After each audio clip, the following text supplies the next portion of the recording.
Salut, je m'appelle Arnaud. Je suis en première année de licence et on peut dire que je suis un geek. Enfin, je suis fasciné par les ordinateurs et la technologie, et je fais des études d'informatique. Je suis un mec normal qui préférerait passer son temps libre sur son ordi que de faire la fête. Je me fiche un peu de mon physique. Pour moi, les vêtements ne sont que des vêtements. Alors un t-shirt ample et un jean me conviennent. Je ne suis pas non plus doué pour les relations. Je me renferme et je finis par dire des bêtises. J'imagine que c'est pour ça que je préfère rester dans ma bulle d'informatique. Enfin, c'était jusqu'à ce que je rencontre Camille. Je n'ai jamais eu de petite copine avant, et vu ma maladresse, ce n'était pas étonnant. La première fois que j'ai vu Camille, ça ne s'est pas bien passé. J'étais en retard pour mon travail de groupe à la bibliothèque, alors je courais dans les escaliers et je lui ai rentré dedans alors qu'elle lisait un livre en descendant. Je l'ai regardée, horrifiée, tombant dans les escaliers. Elle s'est fracturée la cheville. Je me sentais tellement coupable et je m'en voulais. Après ça, j'ai essayé d'être le mec sympa qui l'aide. Je lui ai proposé de porter son sac en cours, mais elle a soufflé. « Est-ce que tu pourrais ne pas t'approcher de moi? Je n'ai pas besoin de ton aide, d'accord ?» Puis elle m'a lancé un regard noir. Une autre fois, je l'ai croisée quand elle était assise dans l'herbe, plongée dans sa lecture de Twilight. Alors je lui ai offert un exemplaire signé du deuxième livre de la saga. Elle a levé le nez vers moi et m'a dit que ce livre était tellement dépassé. Puis elle est partie. J'imagine qu'elle m'en voulait toujours pour l'accident. Mais la fois suivante où je l'ai vue, elle était en train de lire le livre que je lui avais donné. Elle a ricané en me disant « Ok, c'est en fait un cadeau très sympa, merci ». Après ça, on a commencé à se parler davantage, et je l'aidais même avec ses révisions. Je n'ai jamais rencontré une fille comme Camille. Elle était si délicate, féminine et jolie. Mais tout comme mon truc c'était l'informatique, elle c'était la lecture. Elle adorait lire, et elle avait toujours la tête plongée dans un livre. J'admirais ça chez elle, une fille qui lit autant qu'elle devait avoir une belle âme.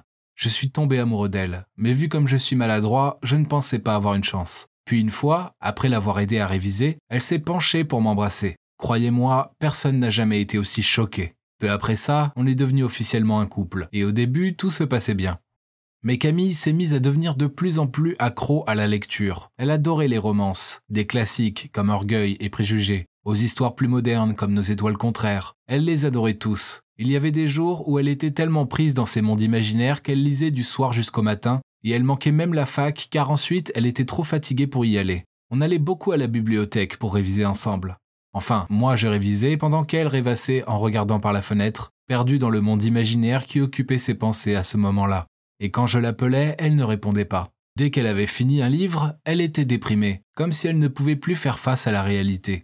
Quand elle a fini N'oublie jamais, elle se plaignait que je n'étais pas aussi beau et attrayant que Noah. J'ai tenté de l'ignorer, mais ensuite, elle a fini la lecture du deuxième livre de la saga À tous les garçons que j'ai aimés, et m'a crié que Peter prend non seulement soin de sa copine, mais qu'en plus il fait du sport et a des abdos. Elle m'a dit que je devrais me mettre au sport et arrêter de manger tant de chocolat. Bon, sa remarque était blessante. J'étais nul en sport et j'étais gêné par mon allure de gringalet. Alors, je me suis mise à aller à la salle de sport pour lui faire plaisir. Elle semblait s'en réjouir et a dit qu'elle était fière d'avoir un copain qui était à la fois sportif et bon étudiant, comme les mecs géniaux des romances. Mais honnêtement, je n'aimais pas vraiment faire du sport. Mon ami était dans l'équipe de basket, alors je lui ai dit que je voudrais participer. Oui, je détestais ça, mais Camille trouvait que c'était impressionnant. Pendant mon premier match, elle se tenait au bord du terrain et criait « Bébé, je t'aime, allez, je sais que tu peux le faire, chérie !»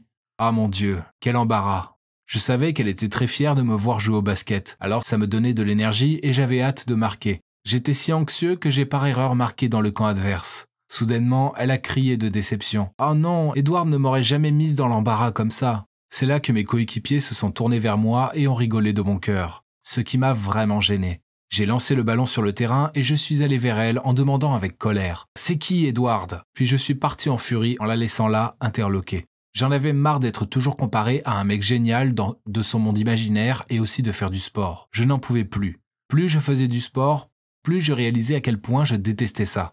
Les algorithmes informatiques me manquaient. Non, je n'étais pas sportif. J'étais un geek excité à l'idée de passer la nuit à coder.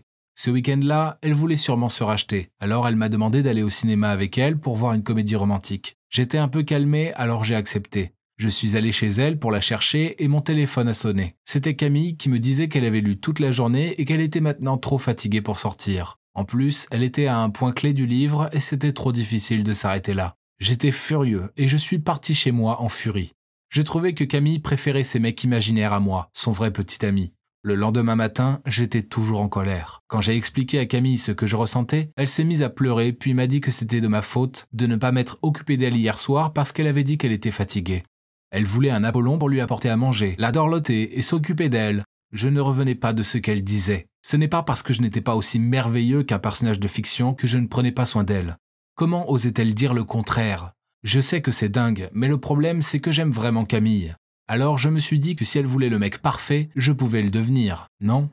Ce soir-là, après une longue journée de révision, j'allais prendre un bain quand Camille m'a écrit « Chérie, j'ai envie de spaghettis mais il pleut dehors. » Alors, même si j'étais fatigué, j'ai couru lui en acheter et lui ai amené.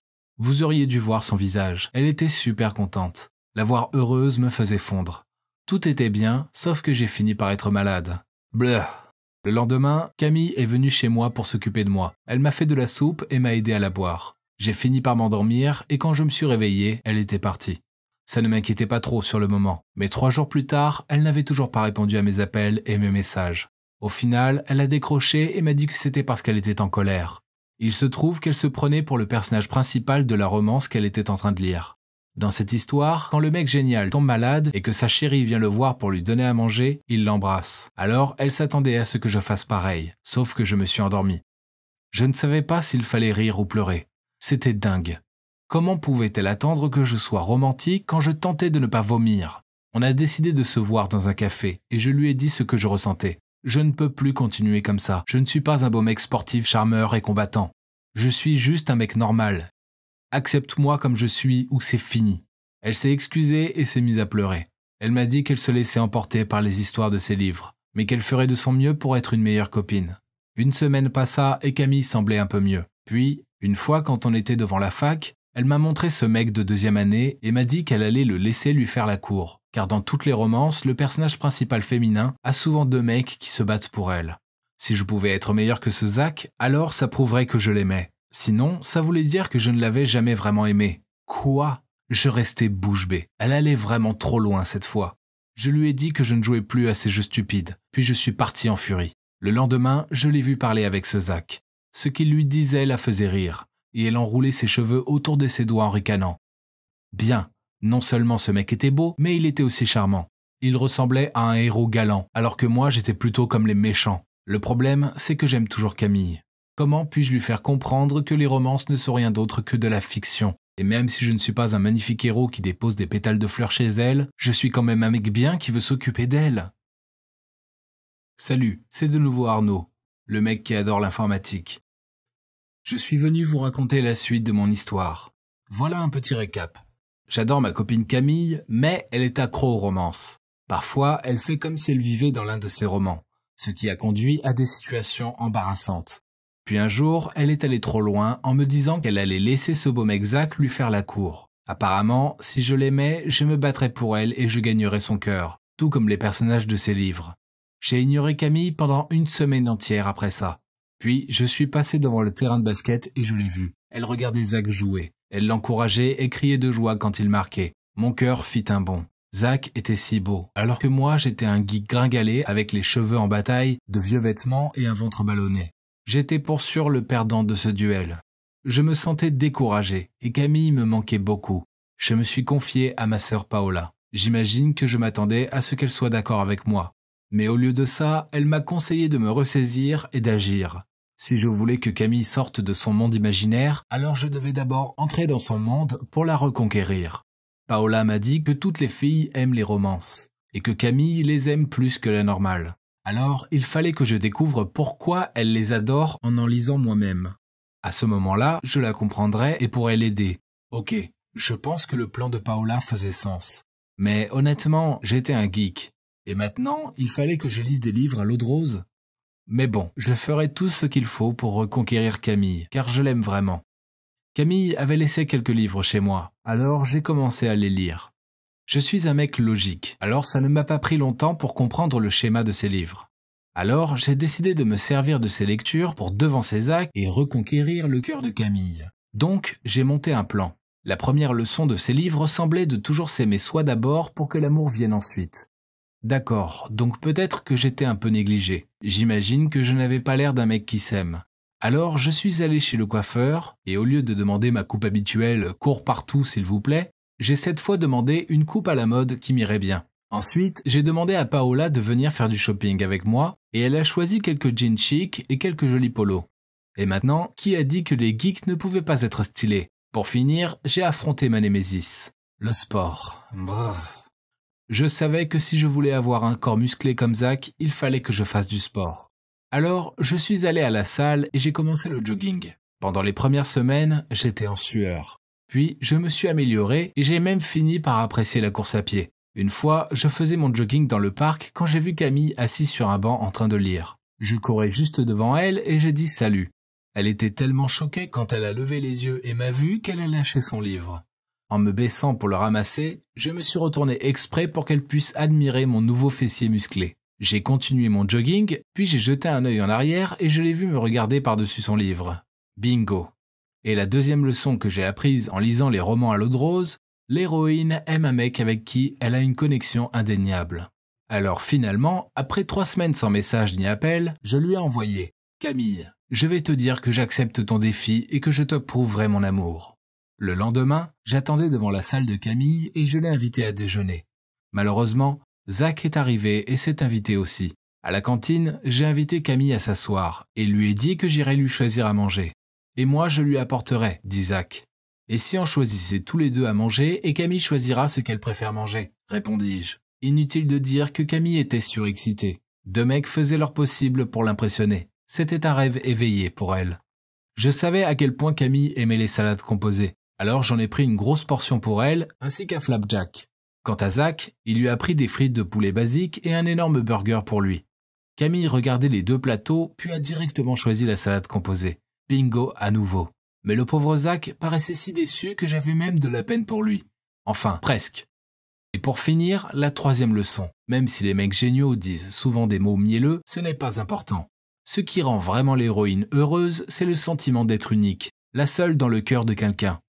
Ok, donc je savais pas dire de mots mielleux, mais Camille comptait beaucoup pour moi, et je pensais que c'était une fille unique et spéciale. Alors, il fallait que je lui montre, n'est-ce pas? J'ai mis mon plan à exécution.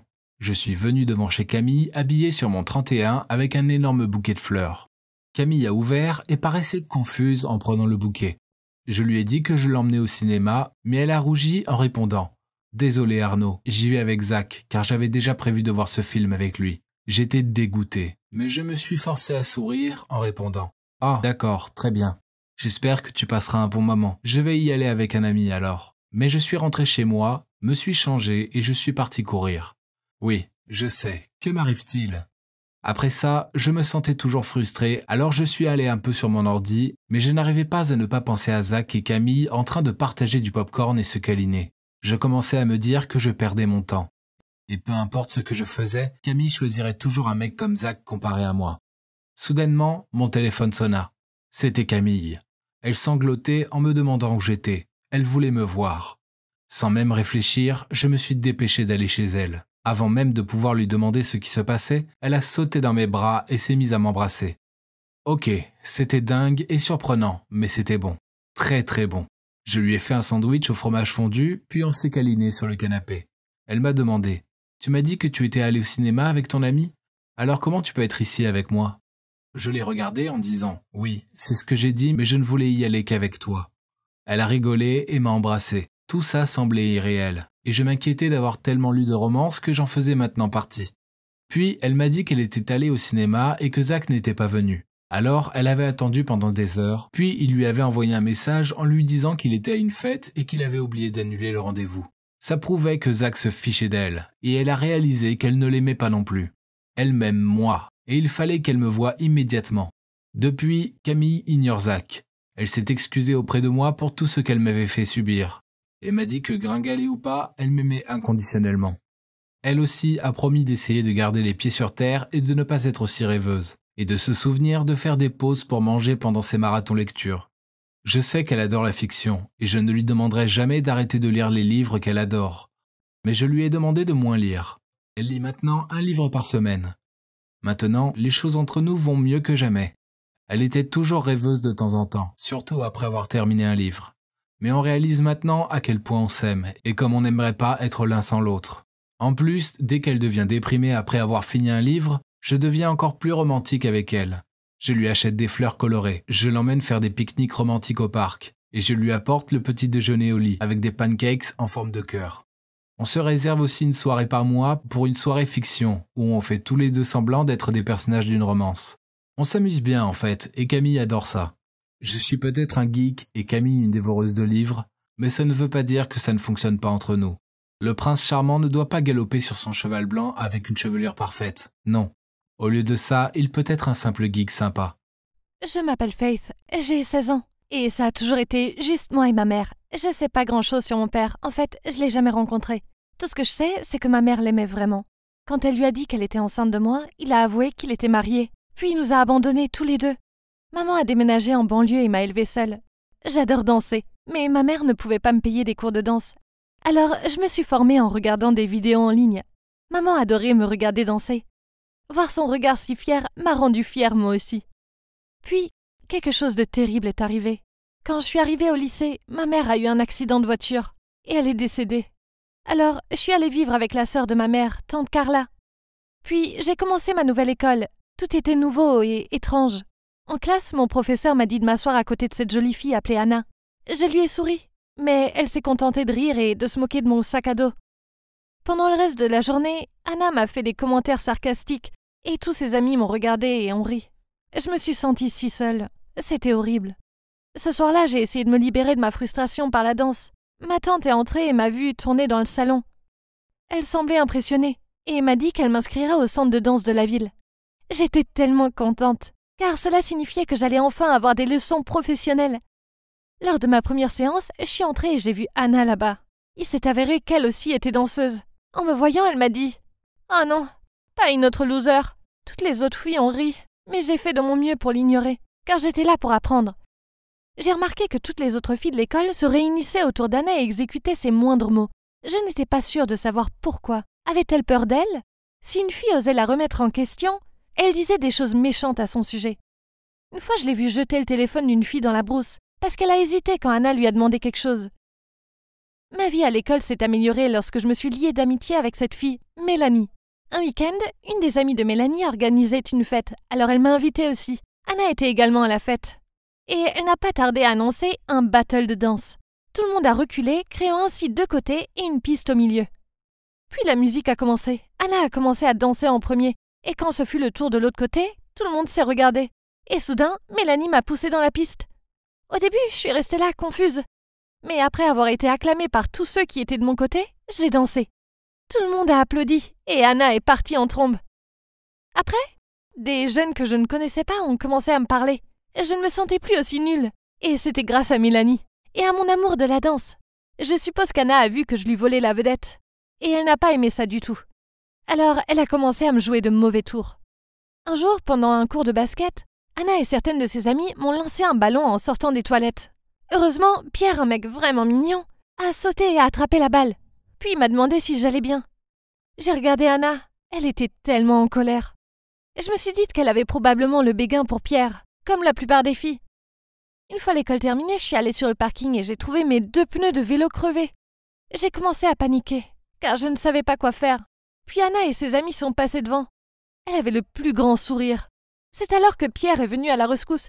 Il m'a ramené chez moi sur sa moto et a même proposé de venir me chercher le lendemain. Après ça, Pierre et moi avons commencé à traîner ensemble. Le problème, c'est que plus je passais de temps avec lui, plus Anna devenait mauvaise. Elle a collé un chewing-gum sur ma chaise, ce qui a abîmé ma jupe, et m'a obligée à me promener avec mon pull noué autour de la taille toute la journée, alors qu'il faisait sacrément froid. Elle a caché mon sac à dos pour que je n'ai pas de livres ni rien en classe. Elle riait et me montrait du doigt chaque fois que je la croisais. Je suis restée calme et je n'ai montré aucune colère envers elle. Je ne me souciais pas d'Anna.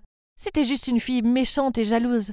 Pierre et moi avons commencé à sortir ensemble, puis c'est devenu une affaire officielle. Pour la première fois depuis longtemps, j'étais vraiment heureuse. Puis, l'événement le plus attendu de l'année est finalement arrivé. Un concours de talent avait lieu pour les jeunes de la région, et mon école organisait des auditions pour trouver les meilleurs numéros pour les représenter. Avec les encouragements de Pierre et de Mélanie, j'ai trouvé la confiance nécessaire pour m'inscrire. Et bien sûr, Anna s'est aussi inscrite. Je m'étais bien entraînée pour les auditions, mais un incident indésirable s'est produit.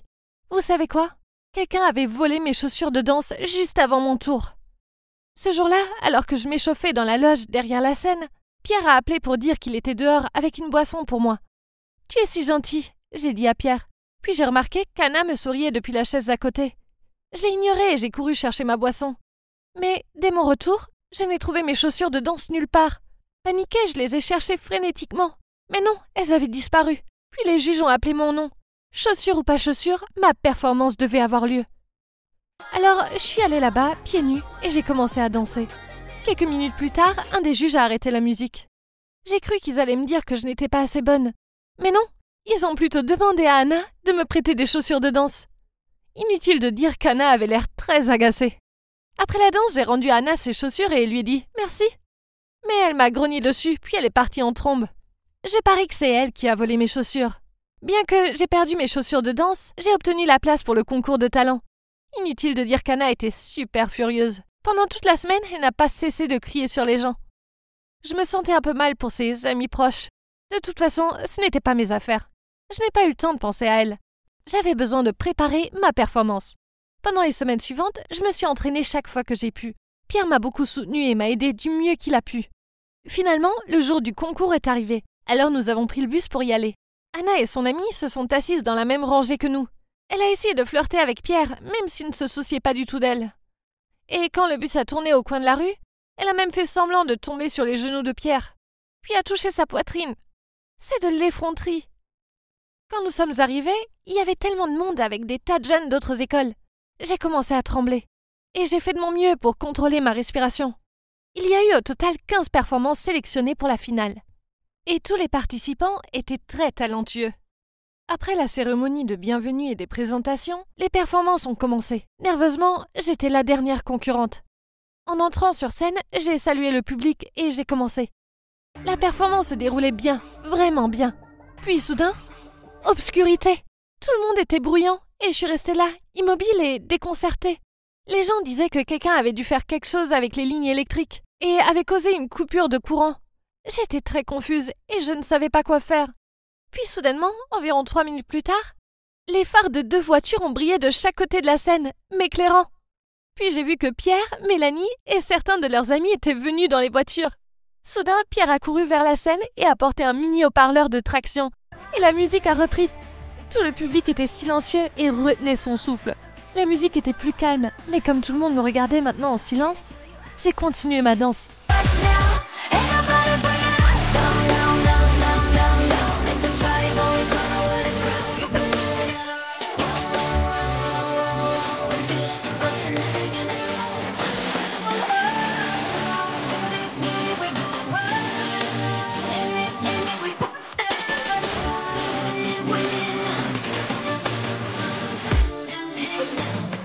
J'ai terminé ma performance sous les applaudissements et les acclamations. Et c'est alors que la lumière est revenue. Tout était simplement génial. J'ai été très touchée à ce moment-là. Je suppose que j'ai impressionné les juges car, devinez quoi? J'ai gagné la première place. Juste après la cérémonie de remise des prix, je suis allée embrasser Pierre et Mélanie. J'avais le meilleur petit ami et les meilleurs amis du monde. Et j'étais tellement reconnaissante. Après cela, je suis entrée dans la loge et j'ai trouvé Anna en train de pleurer. Je lui ai demandé si elle allait bien. Mais ça faisait que la faire pleurer encore plus. Elle pleurait, m'a poussée et a dit « Pourquoi est-ce toujours toi? Pourquoi es-tu si chanceuse? Pourquoi tous les gens t'aiment toi, pas moi ?» Je lui ai répondu « Anna, désolée, je ne t'ai rien fait. J'ai juste laissé les choses se dérouler naturellement. Dis-moi ce qui t'est arrivé. » Puis elle m'a regardée en larmes et m'a dit « C'est moi, j'ai coupé le courant. Je voulais gâcher ta performance, mais je l'ai juste rendue encore plus incroyable. » Je lui ai demandé « Pourquoi as-tu fait cela ?» Et elle a dit « Parce que depuis que tu es arrivée, je me sens comme une moins que rien. Tu es meilleure danseuse que moi, et Pierre t'aime toi, pas moi. » Je sais que beaucoup de gens lui en auraient voulu, mais je me suis sentie désolée pour elle. Alors je me suis assise à côté d'elle, je l'ai prise dans mes bras et je lui ai dit « Tu es une danseuse incroyable. J'aimerais pouvoir faire le twist and punch comme toi. Ouais, je suis plutôt douée pour ça, non ?» Et au bout d'un moment, elle a réussi à sourire. Je suis vraiment désolée pour tout. Maintenant, Anna et moi sommes amies. Nous pratiquons souvent des chorégraphies ensemble et à la fin du trimestre, nous avons même fait des spectacles ensemble. Les gars, l'adversité est la mère de la sagesse. Nous ne devons jamais être pessimistes face à des situations difficiles. Faisons de notre mieux pour les surmonter. Les résultats ne vous décevront pas. Salut les amis, c'est encore moi, Maxime. Je vais vous partager la fin de ma merveilleuse histoire. Et croyez-moi, ça en vaut la chandelle. Pour ceux d'entre vous qui sont perdus, Dans la deuxième partie, j'ai décidé de passer à l'action avec Vanessa, même en sachant que c'est la petite sœur de mon horrible ex. Et aussi, elle sortait avec cet imbécile de Colin. La seule chose qui importe, c'est qu'elle a aussi des sentiments pour moi. Alors j'ai convaincu Vanessa de mal s'habiller pour que Colin la quitte. Évidemment, mon plan de génie a fonctionné. Puis, on a commencé à sortir ensemble officiellement. Mais je ne voulais pas que Vanessa découvre la vérité sur mon ancienne relation avec sa sœur. Alors j'ai inventé une histoire ridicule en lui disant que je n'étais pas prêt à voir sa sœur adorée car c'était la méchante fille qui avait fait de ma vie un cauchemar quand j'étais au collège. Bref, Colin a su que Diane était mon ex et maintenant il menace de tout dire, à moins que je lui organise un rendez-vous avec ma sœur Clara. Je sais, compliqué, non? Je vous jure que ma vie est un véritable feuilleton. Bref, courage petite sœur, car tu vas avoir rendez-vous avec ce mec louche de Colin samedi. Ok. Donc le fait qu'elle ait déjà un copain complique un peu les choses. J'imagine que je n'avais qu'une solution. Il fallait que je la piège pour qu'elle aille au rendez-vous. Et Clara adore chanter.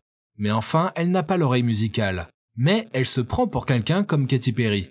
Donc, je me suis dit que le meilleur moyen pour qu'elle aille voir Colin était d'inventer une histoire d'agent chercheur de talent qui serait intéressé par elle. Je lui ai dit que j'avais un ami qui avait un ami qui connaissait un agent chercheur de talent. Et que cet agent adorerait dîner samedi avec elle et parler de sa carrière. Au début, elle a levé les sourcils en disant « C'est ça, ouais ». Donc j'ai soupiré longuement avant de répondre. « C'est très difficile pour moi d'admettre que tu as du talent, mais tu en as. Donc que tu ailles voir l'agent ou pas, ça m'est égal », dis-je en haussant les épaules avant de partir. Je n'étais pas bien loin quand elle a crié « Ouais, d'accord, je vais y aller ». Bingo. Je savais que ma sœur ne pouvait pas résister à l'idée de prendre l'avantage sur moi. Malheureusement pour elle, ça n'arrivera jamais. Évidemment, je n'étais pas complètement débile. Colin est un idiot lunatique, donc le moins que je puisse faire était de la suivre discrètement pour m'assurer qu'il ne lui arrive rien. Je me suis assis au restaurant avec mes lunettes de soleil, une fausse moustache et une casquette. Quel maître de la dissimulation! Je devrais me lancer dans l'espionnage. Clara était bien trop occupée à parler d'elle pour me remarquer. Elle ne semblait pas reconnaître Colin comme l'ex de Vanessa non plus. Sûrement parce qu'il avait les cheveux propres et c'était quoi cette odeur d'après-rasage? Je l'ai entendu lui dire. « Donc, vous pensez vraiment que je puisse être chanteuse ?» Colin semblait perplexe, mais il a haussé les épaules et a dit « oui, bien sûr ». Même si elle n'arrêtait pas de parler de chant, il continuait de la draguer. En disant des trucs bateaux du genre qu'elle était jolie tout en caressant son bras. Burk. À un moment, Clara s'est mise à chanter. Colin semblait stupéfait et le serveur qui passait s'est même bouché les oreilles. C'était tellement drôle que je ne pouvais pas m'empêcher de rire bruyamment. Puis elle a dû avoir une illumination sur son identité, car elle l'a regardé de près, s'est levée puis a dit « Attendez un peu, oui, excusez-moi, je dois aller aux toilettes. » En sortant de la pièce en courant, je savais qu'elle se sauvait. Oh non! Si elle faisait ça, Colin dirait tout à Vanessa et ma vie serait anéantie. Donc je lui ai couru après en criant son nom. Au début, elle m'a regardé bizarrement. Alors j'ai enlevé mes lunettes de soleil et ma fausse moustache. Elle était en colère, mais je savais que je devais lui dire que Colin me faisait du chantage. J'ai même réussi à faire semblant de pleurer. Au début, elle était furieuse et m'a crié dessus. Beaucoup. Mais ensuite, elle s'est calmée et a souri.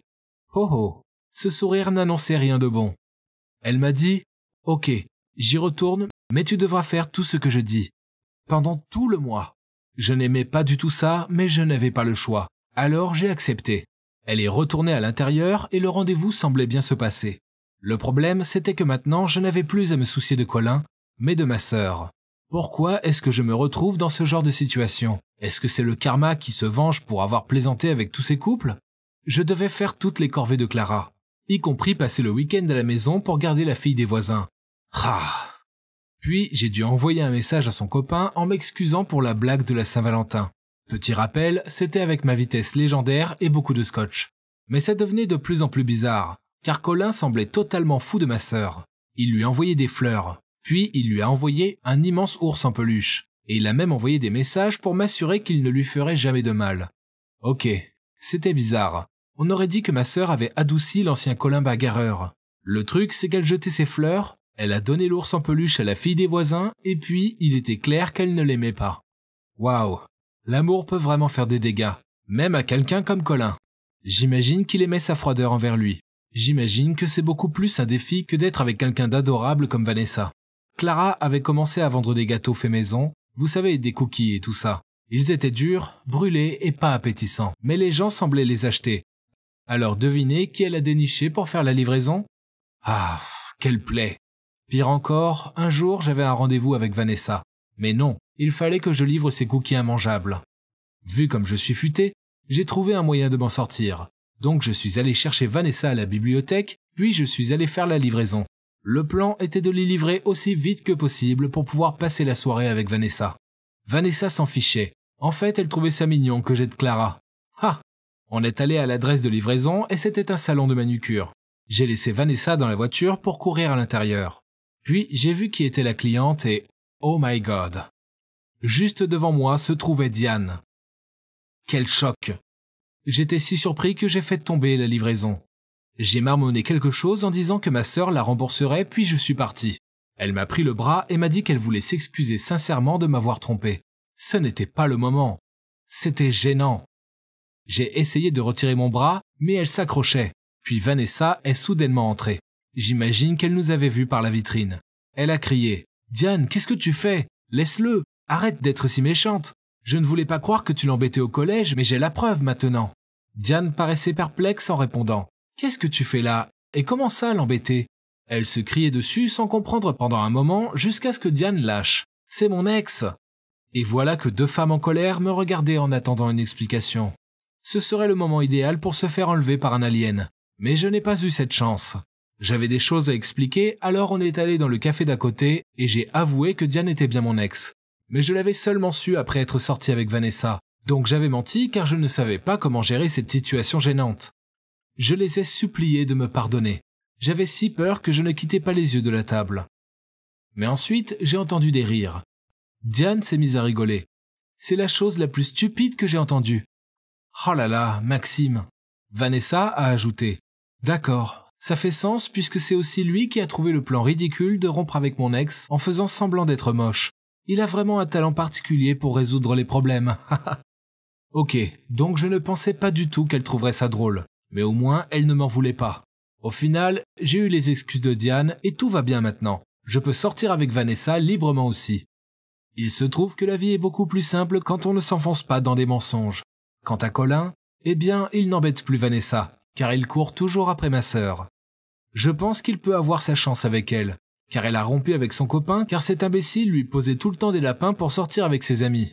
Même si j'ai vu une facette différente de Colin, je ne sais pas comment je me sentirais si c'était mon beau-frère un jour. Ah, mais oui, je reste avec ma copine, donc tout se termine bien. Quant aux blagues, je ne peux pas promettre que je n'en ferai pas une ou deux de temps en temps à l'avenir.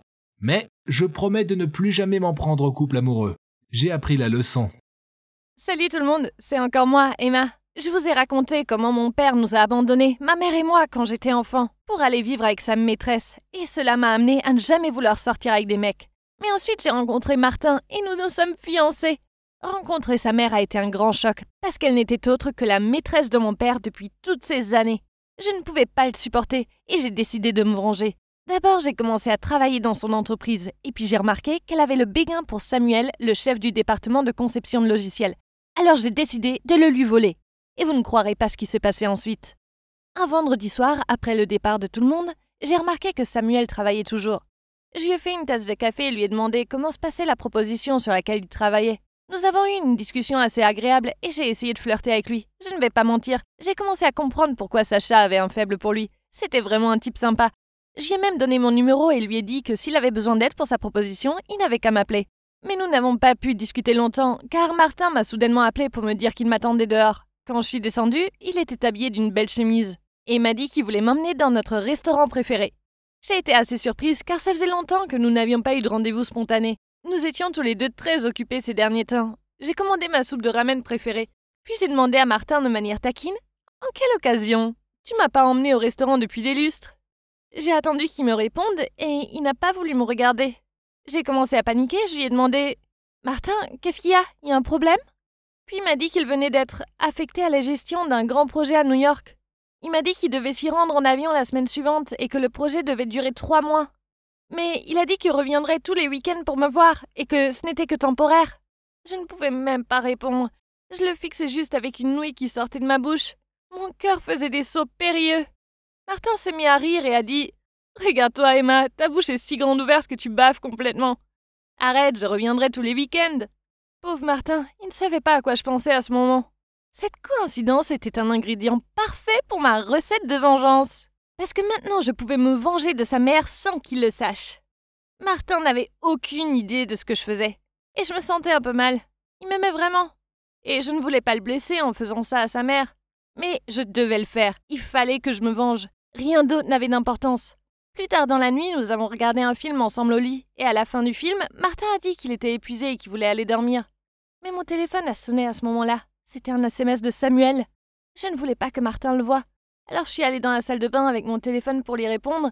Et il a dit « Merci pour ton soutien ce soir. Grâce à ça, j'ai développé une solution possible pour la proposition. » Pendant le reste de la nuit, alors que Martin dormait gentiment à côté de moi, Samuel et moi avons échangé des SMS toute la nuit. Jusqu'à présent, il semblait que mon plan fonctionnait. La semaine suivante, Martin est parti pour son voyage d'affaires. Et, comme prévu, il était si occupé qu'il ne pouvait pas revenir tous les week-ends pour me voir. Il m'a tellement manqué. Mais je lui étais aussi reconnaissante parce que cela m'a donné le temps de vraiment connaître Samuel. Et pendant ces 3 mois, nous sommes devenus assez proches. Bien sûr, pendant ce temps, Sacha flirtait toujours avec Samuel. C'était super gênant parce qu'il n'était clairement pas intéressé. Un week-end, nous avons fait un voyage d'équipe et sommes allés faire du stand-up paddleboard. Sacha prétendait qu'elle ne savait pas le faire et a continué à demander à Samuel de l'aider. Mais il a pratiquement ignoré et il a plutôt traîné avec nos autres collègues. Et puis, elle lui a demandé de la rejoindre pour déjeuner. Mais il lui a dit qu'il était occupé. Je me suis contentée de rigoler. Parce qu'en fait, il déjeunait avec moi. Je devais faire très attention à ce qu'elle ne découvre pas que je flirtais avec Samuel. Parce qu'alors, je pourrais perdre mon emploi et mon plan aurait échoué. Et puis, sans parler du fait que j'étais fiancée à son fils. Et que si une mère voyait sa future belle-fille flirter avec un autre type, elle paniquerait. Honnêtement, c'était angoissant. J'étais constamment sur les nerfs, terrifiée à l'idée qu'elle puisse remarquer ce que je faisais. Et il y a eu quelques fois où elle a failli me surprendre. Un soir, Samuel et moi avons travaillé tard. Nous avons quitté le bureau ensemble et avions prévu d'aller boire un verre. Mais dès que nous sommes montés dans la voiture de Samuel, j'ai vu Sacha s'arrêter sur le parking. Elle a repéré Samuel et sa voiture. Elle a pratiquement dirigé sa voiture vers nous. Son visage était si content que je savais qu'elle se dirigerait vers la voiture de Samuel dès qu'elle sortirait de la sienne. À ce moment, j'ai su que je devais sortir de la voiture de Samuel le plus vite possible avant qu'elle ne me remarque. Je me suis excusée auprès de Samuel en disant avoir laissé mon téléphone à l'étage. Et avant que Samuel ne puisse avoir de réponse, je suis sortie de sa voiture et j'ai couru aussi vite que j'ai pu. Ce n'est que lorsque je me suis cachée en toute sécurité derrière un grand pilier que je me suis arrêtée pour respirer et que j'ai failli réaliser que mon cœur avait failli exploser de peur. À partir de ce moment, j'ai été plus prudente avec Sacha, mais c'était si difficile. Un jour où je passais dans le bureau de Samuel, je me suis assise près de lui et je lui ai lancé un regard affectueux. Et quelqu'un a frappé à la porte. Je me suis brusquement éloignée de Samuel parce que je pensais que c'était encore la mère de Martin. J'ai poussé un soupir de soulagement en réalisant que ce n'était que la secrétaire de Samuel. Pourtant, mon cœur battait encore très fort. Mais tout ça en valait la peine. Après 2 mois de flirt avec lui, il m'a avoué qu'il m'aimait bien. Quand j'ai lu son texte, j'étais si heureuse que j'ai même poussé un cri. Je l'avais fait. Maintenant, pour la deuxième partie de mon plan, j'allais utiliser Samuel pour découvrir exactement comment je pourrais faire éclater la société de Sacha en 1 million de petits morceaux. Alors, quand Samuel m'a demandé d'être sa petite amie, j'ai accepté, mais à une condition, que nous gardions le secret. Samuel a accepté, car il savait qu'il y aurait beaucoup de problèmes si Sacha découvrait. Et honnêtement, Samuel m'a traité si gentiment, même plus que Martin. Il m'a comblé de cadeaux et il m'a vraiment écouté. Chaque fois que je lui disais que j'aimais quelque chose, il s'en souvenait et me surprenait la prochaine fois que je le voyais. Au travail, nous devions faire profil bas. Mais chaque matin, je trouvais un mot d'amour écrit à la main dans le tiroir de mon bureau. Cela me faisait vraiment sentir coupable parce qu'il était clair que Samuel m'aimait beaucoup et j'étais là à l'utiliser pour me venger. La société était sur le point de sortir la nouvelle application sur laquelle elle travaillait dur depuis 1 an. Et elle devait lui permettre de gagner une énorme part de marché et de battre tous ses concurrents, y compris mon ancienne société. J'ai donc commencé à faire des heures supplémentaires avec Samuel afin de pouvoir accéder aux informations sur la façon dont le logiciel de cette application avait été créé. C'était une information top secret. Et en tant que chef de projet junior, je n'avais aucun accès à cette information. Mon ancienne société adorerait mettre la main sur ces informations confidentielles. Et avec elle pourrait facilement mettre la société de Sacha au pied du mur et dominer le marché. Elle aurait alors perdu non seulement son coup de foudre, mais aussi sa carrière. Cela lui aurait servi pour ce qu'elle a fait à moi et ma famille. Un soir, après avoir travaillé très tard, il s'est tourné vers moi et m'a dit « Nous devrions y aller, je suis épuisé. » Il est allé aux toilettes avant notre départ et m'a demandé de trier les documents. Dès qu'il a quitté la pièce, j'ai pris des photos du plan de développement de l'application et des différentes étapes de la création du logiciel. C'était comme de l'or. Mais Samuel était trop rapide. Bon sang, il est revenu avant que j'ai réussi à prendre une photo du dernier document. Il ne me reste plus qu'à trouver une autre occasion d'obtenir cette dernière information. Mais je devais agir rapidement, car l'application était sur le point d'être lancée, et mon ancienne société me pressait d'envoyer les documents dès que possible. Cette nuit-là, je me suis sentie si anxieuse que je n'ai pas pu dormir. À quoi jouer?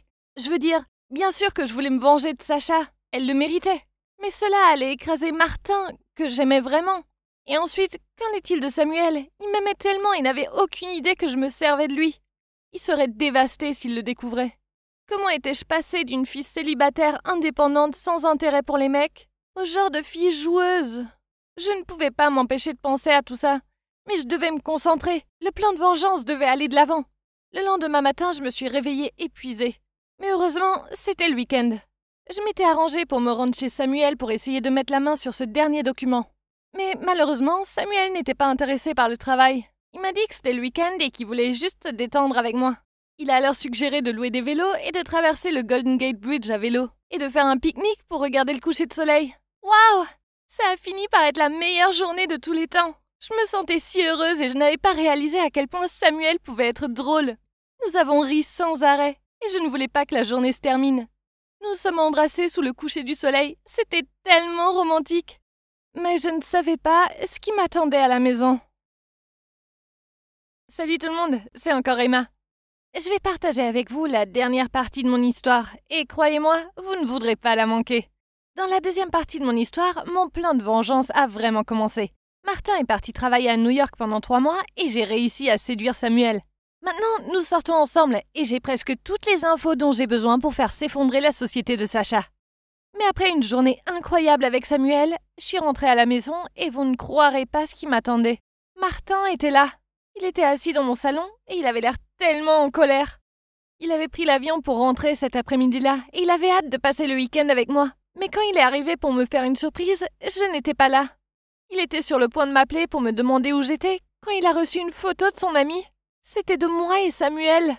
Il s'est avéré que son ami nous avait vu partager un pique-nique près du Golden Gate Bridge et avait pris en cachette une photo de nous en train de nous embrasser et l'avait envoyée à Martin. Il était en colère. Il s'est mis à me crier dessus en disant « Comment as-tu osé me tromper comme ça ?» Il avait l'air d'avoir le cœur brisé et tout ce que je pouvais faire, c'était pleurer. Je ne pouvais même pas m'expliquer parce que la vérité était bien pire. S'il savait que c'était juste pour faire du mal à sa mère, il ne me le pardonnerait jamais. À la fin, il s'est barré, me laissant là à pleurer. Mais il fallait que je sois forte, je devais me concentrer sur ma vengeance. Je n'avais pas le temps de m'asseoir et de pleurer sur Martin. Pour l'instant, je devais le mettre de côté et essayer de ne pas penser à lui. Quand le lundi est arrivé, j'étais épuisée. J'avais à peine dormi durant tout le week-end et je ne supportais pas d'aller travailler. Mais je n'avais pas le choix. La journée a traîné en longueur et à 17h, j'ai attendu que tout le monde soit parti. Puis je suis allée au bureau de Samuel. Je lui ai fait un câlin et il a commencé à me masser le cou. Il m'a dit « Bébé, t'as l'air fatigué. » Qu'est-ce qu'il y a? J'ai répondu en disant « Non, ça va. En fait, je vais beaucoup mieux maintenant que je t'ai vu. » Bien que je ne dirais pas non à une tasse de café. Bien sûr, Samuel y est allé avec joie et m'en a fait un. Et dès qu'il est sorti de la pièce, j'ai couru à son bureau et j'ai commencé à fouiller pour trouver les documents. Mais je ne les trouvais nulle part. Les avait-il mis dans un tiroir? J'ai rapidement vérifié, mais pendant que je faisais ça, Samuel est revenu dans la pièce. « Emma, qu'est-ce que tu fais ?» J'ai eu la peur de ma vie et je me suis levée en disant « Oh, rien, j'étais juste à ranger ton bureau. C'est un vrai désordre. » À ce moment-là, mon téléphone s'est mis à sonner. Je voulais le prendre, mais Samuel l'a eu en premier. Oh non! Soudain, son visage a changé en lisant mon message. Puis il a dit « Qu'est-ce qui se passe, Emma? Tu ferais mieux de t'expliquer rapidement. » Il m'a rendu mon téléphone et je n'arrivais pas à y croire. C'était mon ancienne collègue, Amy, qui me demandait si j'avais eu le dernier document pour montrer comment l'application avait été montée. Je me sentais tellement mal et je savais que je ne pouvais plus mentir. J'ai regardé Samuel et, en larmes, je lui ai tout raconté. « Samuel, je sais que tu vas probablement me détester après que je te dise ça. Et je ne t'en veux pas, mais s'il te plaît, écoute-moi. Sacha est une femme méchante. Elle était en fait la maîtresse de mon père quand j'étais enfant. Et elle a déchiré ma famille. Je suis vraiment désolée, Samuel, Et je suis en fait fiancée à Martin, le fils de Sacha. J'ai pris ce travail uniquement parce que je voulais trouver une chance de ruiner son entreprise et sa vie. Dès que j'ai vu que Sacha s'intéressait à toi, j'ai décidé d'essayer de te séduire, afin que je puisse lui faire savoir ce que ça fait lorsqu'elle perd quelqu'un qu'elle aime. Ensuite, en t'utilisant, j'apporterai toutes les informations confidentielles à... Ah, je suis tellement désolée, Samuel. Le temps que je finisse de lui dire, je pleurais tellement que je pouvais à peine respirer, et je savais que Samuel serait profondément en colère. Mais au lieu de ça, quelque chose de fou s'est produit. Il est venu et m'a pris dans ses bras. Il m'a dit de me calmer, puis il m'a dit « La vengeance est inutile, Emma. Elle ne fait de bien à personne, surtout pas à toi. Je sais que Sacha t'a fait du mal, mais tu dois laisser tomber. C'est du passé maintenant. Bien sûr, ça peut te faire du bien en ce moment, mais à long terme, seras-tu plus heureuse ?» J'ai pleuré encore plus alors. Pourquoi était-il encore si gentil avec moi? Je ne méritais pas ça. Je n'arrêtais pas de m'excuser, et il disait qu'il comprenait pourquoi j'avais fait tout ça, et qu'il me pardonnait. Il m'a dit « Je sais que tu as un bon cœur là-dedans. Tu t'es juste un peu perdu, c'est tout. Mais promets-moi une chose, ne remets pas les documents à ton ancienne société. Notre société a travaillé si dur sur ce dossier. S'il te plaît, ne le fais pas, Emma. » C'était le moins que je puisse faire après tout ce que je lui avais fait jusqu'à présent. J'ai promis de ne pas lui remettre les documents. Et après avoir laissé Samuel au bureau, j'ai réalisé quelque chose. En fait, je l'aimais bien, pas seulement comme ami ou collègue, mais comme quelque chose de plus. J'avais de vrais sentiments pour lui. Et maintenant, j'étais partie et je l'avais tellement blessé, je me sentais très mal. Il y avait encore d'autres choses que je devais gérer aussi. Dès que je suis rentrée chez moi, j'ai appelé Martin, mais il n'a pas répondu. Je savais que je ne pouvais pas attendre plus longtemps, alors je lui ai laissé un message vocal pour tout lui expliquer. J'ai terminé le message en disant que je m'excusais, mais je savais que Martin aurait du mal à me pardonner. Et je ne lui reproche pas. Non seulement je l'avais trompé, mais j'avais même essayé de faire du mal à sa mère. De toute façon, c'était sa mère, même si elle avait fait de mauvaises choses dans son passé. Le lendemain matin, j'ai quitté mon travail. Les gens étaient choqués, mais je leur ai juste dit que je voulais rentrer chez moi et être avec ma mère. Quand je rangeais mes affaires dans mon bureau, j'ai trouvé un papier de Samuel qui disait « Ma chérie, laisse le chagrin derrière toi et vis heureuse. Une bonne fille comme toi mérite le bonheur. » Ainsi, Samuel n'était pas du tout en colère contre moi. Cela me suffit. Maintenant, je peux partir sans souci. Les jours suivants, j'ai fait mes valises et j'ai quitté San Francisco. J'avais mal au cœur tout le temps, mais je savais que je devais partir de là et me vider la tête. Je venais de m'enregistrer à l'aéroport quand Martin m'a appelé. J'étais tellement nerveuse de répondre à son appel, car je n'avais pas eu de nouvelles de lui depuis que j'avais laissé le message vocal. J'ai retenu mon souffle en acceptant l'appel, et je me suis préparée à ce qu'il me crie dessus. Mais cela ne s'est pas produit. Avec sa douceur et son calme habituel, il m'a dit qu'il était tellement choqué par mon message qu'il ne savait pas quoi me dire. Il lui avait fallu quelques jours pour réfléchir à tout ça. Et maintenant, il m'a dit qu'il était prêt à parler. « Je ne suis pas en colère contre toi, Emma, » a-t-il dit. « Mais tu aurais dû partager avec moi tes histoires d'enfance plus tôt. Et pourquoi tu ne m'as pas dit que c'était ma mère avec laquelle ton père s'est enfui? On aurait pu surmonter ça. Je suis vraiment désolée que ce soit ma mère qui ait déchiré ta famille. Mais elle est différente maintenant. S'il te plaît, donne-lui juste une chance. Martin, je suis désolée pour tout. Je suis contente que tu ne sois pas en colère contre moi. Mais pardonner à ta mère, je pense que j'ai besoin de plus de temps. » Il semblait que Martin allait dire quelque chose. Mais c'est alors que j'ai entendu l'annonce de l'aéroport demandant aux passagers de mon vol de se rendre à la porte d'embarquement. Je n'ai donc pas eu d'autre choix que de raccrocher. « Martin, écoute, je suis vraiment désolée, mais mon avion est prêt pour l'embarquement. Puis-je te rappeler prochainement? »« Hein? Où vas-tu » a-t-il demandé. Je lui ai dit que j'allais rester un peu chez ma mère. « Eh bien, je pense que ce sera mieux pour toi maintenant. Prends ton temps et réfléchis bien, surtout à notre relation. » J'ai été effrayée lorsqu'il a dit « notre relation », mais j'ai réalisé qu'il avait raison. J'avais vraiment besoin de temps pour arranger les choses. Est-ce que je pourrais jamais pardonner à Sacha? J'aimais Martin. Mais est-ce que cet amour était assez grand pour laisser tout ça derrière moi? Je veux dire, je ne savais pas si je pouvais voir Sacha comme belle-mère ou non. Et comment ma mère réagirait à ça? Je suis montée dans l'avion et je me suis assise. Pour la première fois depuis des mois, mon cœur était à nouveau plus paisible. Et je sentais que je pouvais vraiment dormir. C'est vrai, ni Martin ni Samuel ne me détestaient. Tout allait bien se passer. J'étais sur le point de fermer les yeux quand j'ai entendu quelqu'un dire mon nom. J'ai levé les yeux et, à mon grand choc, Samuel marchait dans l'allée de l'avion. Il s'est assis sur le siège juste en face de moi et s'est tourné vers moi avec le plus grand sourire et a dit « Je suis jamais allée à Los Angeles avant. Tu veux être mon guide touristique ?» Oh mon Dieu, je n'arrivais pas à y croire. Que faisait-il ici? J'étais tellement choquée de le voir. Mais en même temps, je ne pouvais pas nier l'excitation que je ressentais. Personne ne pourrait jamais dire que j'ai mené une vie ennuyeuse, ça c'est sûr. J'ai fait un sourire à Samuel et lui ai dit « Bien sûr ». Je n'ai aucune idée de ce que l'avenir me réserve. Mais je suppose que je le découvrirai bientôt. Souhaitez-moi bonne chance. Salut, je m'appelle Célia et ma famille est super riche. J'ai jamais eu besoin de travailler, mais j'en avais envie. Alors, avec mon amie Alice, on a décidé de devenir entrepreneurs. Et mon père nous a aidés à monter notre start-up. On adore toutes les deux le shopping.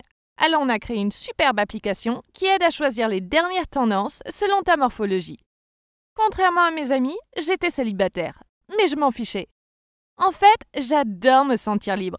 Par contre, il y avait un petit problème. Mes parents n'appréciaient pas ça. Ils avaient hâte que je rencontre quelqu'un et que je me marie. Et c'est là qu'ils ont décidé de mettre la main à la pâte. Ils ont commencé à m'organiser des rencarts à l'aveugle. Je leur ai dit que je pouvais me trouver quelqu'un toute seule, mais ils ont dit que celui avec qui j'allais sortir devait venir d'une bonne famille riche. J'y croyais pas. Je n'avais même pas envie de sortir avec quelqu'un. Surtout que j'avais eu de mauvaises relations à la fac. C'est aussi pour ça que mes parents voulaient me trouver quelqu'un, car ils avaient détesté les mecs avec qui j'étais sortie, et ils ne me faisaient pas confiance pour ne pas refaire les mêmes erreurs. J'ai refusé d'y aller, mais mon père a dit quelque chose qui m'a donné la chair de poule. « Ok, n'y va pas. Dans ce cas-là, ta start-up tombe à l'eau. Je retirerai tout l'investissement. » Quoi? Non, il ne pouvait pas faire ça. On avait travaillé si dur pour créer cette application, et le seul moyen de s'en sortir était avec l'aide de mon père. Bien, je vais y aller, mais je ne peux pas garantir qu'ils me plairont, dis-je. Je suis allée au rencard et à d'autres ensuite, et je suis rapidement devenue une experte pour être sûre que ces mecs ne soient pas intéressés par moi. Mais mes parents étaient contents que j'aille au rencard. C'était gagnant-gagnant. Mais avant de devenir une pro à ce jeu de rencard à l'aveugle, il y a eu plusieurs situations gênantes et drôles. À l'un des premiers rencards, on avait rendez-vous dans le hall d'un hôtel. Tout ce que je savais était que le mec Tristan était propriétaire de l'hôtel et que sa famille était un grand nom dans les chaînes d'hôtels de la région. J'étais en retard et le parking en sous-sol était bondé. J'ai fini par trouver une place libre et je me suis dépêchée. Mais ensuite, une autre voiture a surgi de nulle part et se dirigeait vers la même place. On a fini par se rentrer dedans. Nos voitures étaient méchamment abîmées et la mienne avait même une bosse. Oh non, mon bébé! J'étais tellement énervée. C'était la Porsche que mes parents m'avaient offerte pour mes 16 ans. Et même si j'avais plein d'autres voitures à la maison, c'était ma préférée. Qui osait amocher mon bébé de la sorte? Je suis sortie de la voiture en furie et je me suis mise à crier sur le mec. Il est sorti de sa voiture. Il portait un chapeau alors je ne pouvais pas voir son visage. Mais je pensais qu'il était plus jeune que moi. C'était peut-être le voiturier ou quelqu'un d'autre. Mais ensuite, il s'est mis à parler et a dit que c'était de ma faute car j'étais en sens interdit et qu'il avait tous les droits de me faire payer les dégâts de sa voiture. Quoi? C'est lui qui aurait dû payer les dégâts de ma voiture? Eh bien, ça m'a rendue encore plus furieuse. Puis ensuite, il a eu le culot de dire qu'il était pressé et il m'a donné sa carte de visite en disant qu'on réglera ça plus tard. J'ai pris la carte de ses mains et l'ai mise dans mon sac sans même la regarder. Ce serait le problème de mon avocat, pas le mien. Et pire encore, il avait pris la place de parking. Alors il fallait que je trouve une autre place. Ça m'a pris beaucoup de temps et je me suis dit que mon rencard ne m'aurait pas attendu. Je suis arrivée à la table qui nous était réservée et évidemment, il était déjà là. De loin, j'étais impressionnée. Il avait l'air super mignon. Peut-être que mes parents n'avaient pas si mauvais goût après tout. Et sa tenue était parfaite. En fait, ça me disait quelque chose. Ça devait être une nouvelle tendance. J'y ai dit bonjour et me suis assise, mais il s'est mis à rigoler. Et après une minute à me sourire, il m'a dit bonjour.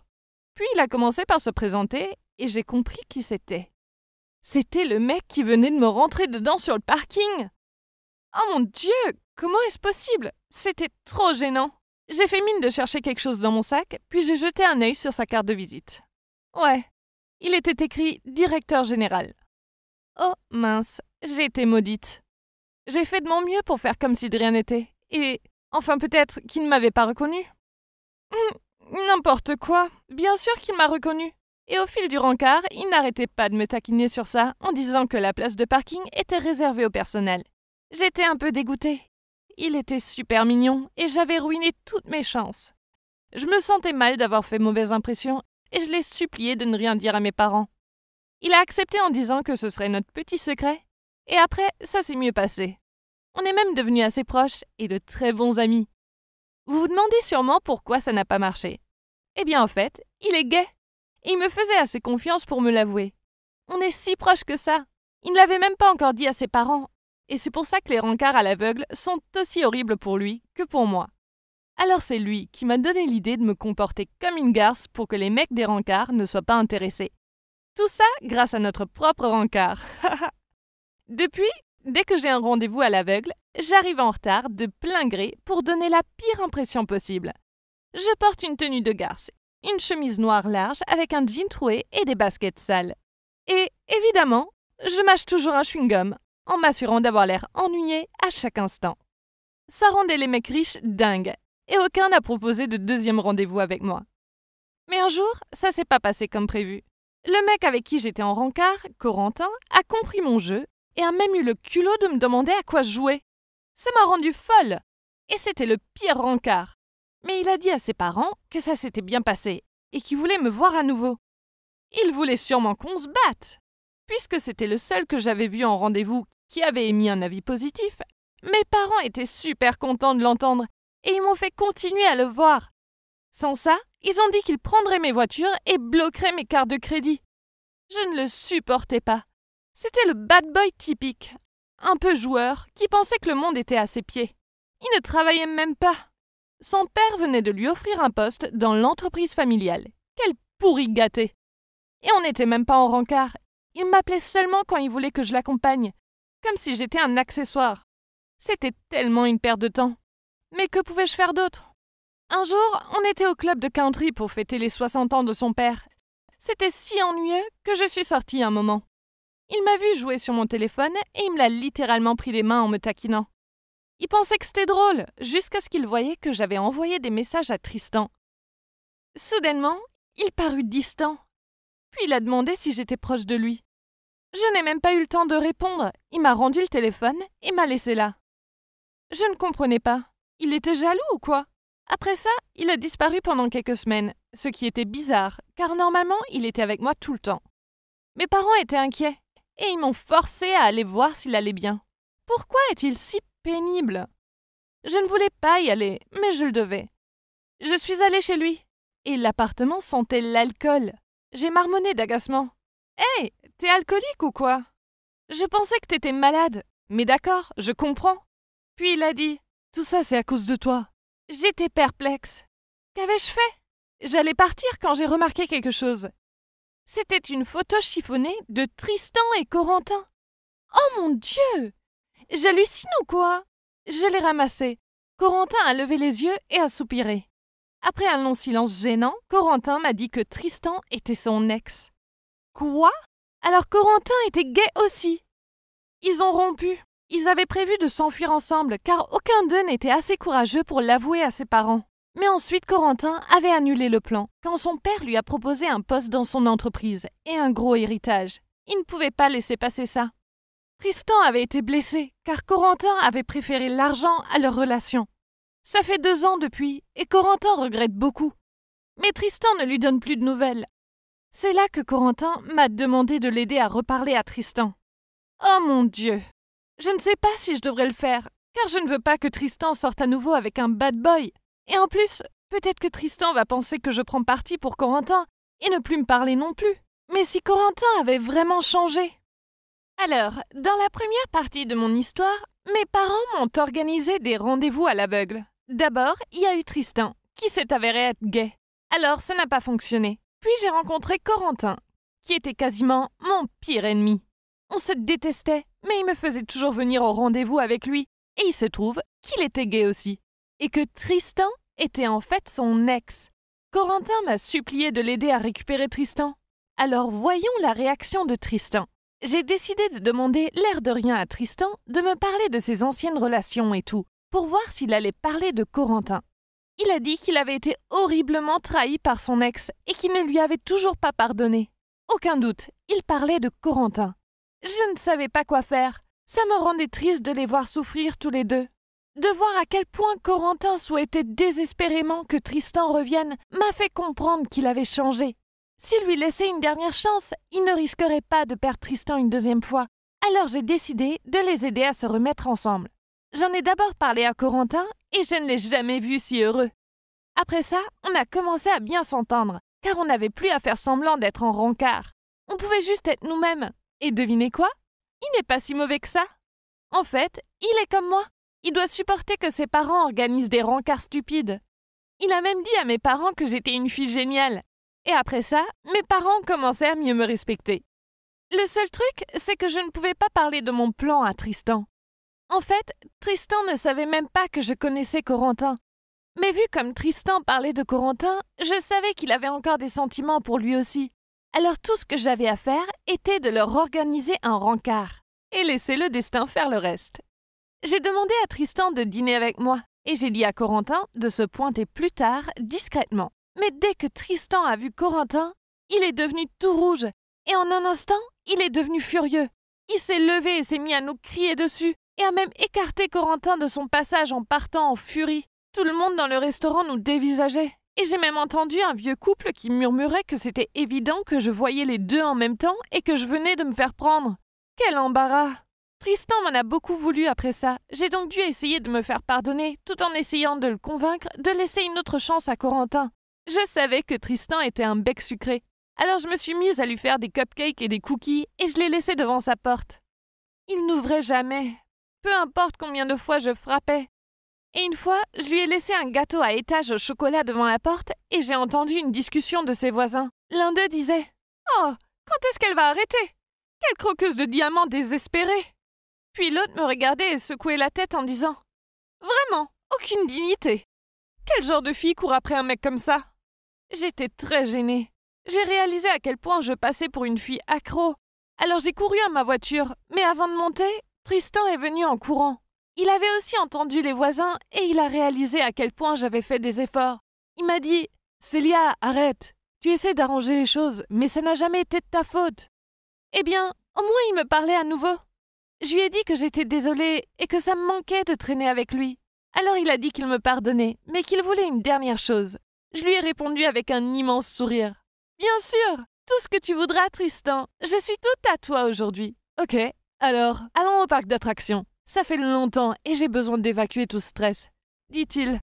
Je suis quasiment sûre que je me suis mise à transpirer un peu en entendant ça, car j'avais une phobie de la hauteur. Alors on y est allé et on a fait toutes les attractions que Tristan voulait faire. Je devais fermer les yeux à chaque fois et j'ai presque passé la journée cramponnée à lui de peur. Mais Tristan semblait s'amuser et j'étais contente de le rendre heureux à nouveau. C'était tout ce qui comptait. Après ce jour, j'ai pu reparler de Corentin. Et je lui ai dit qu'il n'était pas obligé de se remettre avec lui, mais qu'il pouvait peut-être ouvrir un peu son cœur et laisser une chance à Corentin de s'expliquer. Il a accepté à contre-cœur pour que j'arrête d'en parler, et il lui a laissé une chance.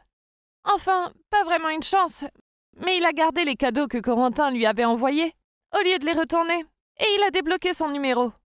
Ils ont même recommencé à se parler. À chaque fois que Tristan répondait à Corentin, il m'appelait pour me le dire, et il était super content. Ils se sont même revus pour parler sérieusement de ce qui s'était passé. Maintenant, il n'y a plus de querelle entre eux, et tout ce qui restait à faire était que Corentin fasse quelque chose pour reconquérir Tristan. Corentin était plein d'attention pour Tristan. Il lui a même offert un abonnement au parc d'attractions et des passes pour les coulisses de son chanteur préféré. Mais Tristan ne changeait pas d'avis. Il était sympa avec Corentin, mais il ne semblait pas vouloir se remettre avec lui. C'était bizarre. Que se passait-il? Est-ce que Tristan avait déjà rencontré quelqu'un d'autre? Un jour, je suis allée boire un verre avec Tristan pour discuter. Je lui ai demandé en plaisantant « Hey, tu vois un autre mec? Et Corentin alors? Enfin, il t'a fait du mal dans le passé, mais il a changé maintenant. Et honnêtement, vous souffriez tous les deux avant. Maintenant qu'il est de nouveau dans ta vie, tu parais beaucoup plus heureux. » J'ai attendu qu'il réponde, mais il me fixait, ce qui était assez bizarre, et ça m'a fait rougir. Est-ce que j'étais allée trop loin? Je lui ai dit « Donc, allez, à vous, c'est qui ?» Puis il a souri et a bu son verre d'une traite avant de dire La raison pour laquelle je suis beaucoup plus heureux, c'est parce que oui, j'ai rencontré quelqu'un. Je le savais, dis-je en l'interrompant. Puis j'ai réalisé qu'il n'avait pas fini de parler. Il a repris. Mais ce n'est pas un mec, c'est une fille. Et c'est pour ça que je ne peux pas me remettre avec Corentin. Elle m'a fait comprendre que je suis en fait bisexuelle. Et quelle surprise! Enfin, j'aimais vraiment Corentin. Et cette fille est sortie de nulle part et m'a foudroyée tellement elle est incroyable. Je n'y croyais pas. Oh mon Dieu, c'est qui? Dis-je en rigolant. Puis, il est devenu tout rouge et a dit « Célia, enfin, c'est toi, bah oui. » Quoi? J'étais trop choquée pour répondre. Mon cœur battait si vite. Tristan m'aimait moi? Honnêtement, j'étais confuse. Enfin, Tristan était gay. Pourquoi il m'aimerait moi? Je me sentais gênée et je sentais son regard sur moi. Je savais qu'il attendait que je dise quelque chose. J'ai levé les yeux et pendant un instant, nos regards se sont croisés. Et la tension était palpable. Je n'en pouvais plus. J'ai inventé une excuse en disant que j'étais fatiguée et qu'il fallait que je rentre. Tristan avait l'air un peu embêté, mais a proposé de me raccompagner. J'ai refusé en disant que je prendrais un Uber. J'avais besoin d'être seule. Je n'arrêtais pas de penser à ce qu'il avait dit. Ça tombait sous le sens. On s'amusait beaucoup ensemble. Mais puisque je savais qu'il était gay, je ne l'ai jamais considéré comme un petit copain potentiel. Mais s'il n'était pas gay, enfin, on pouvait être ensemble.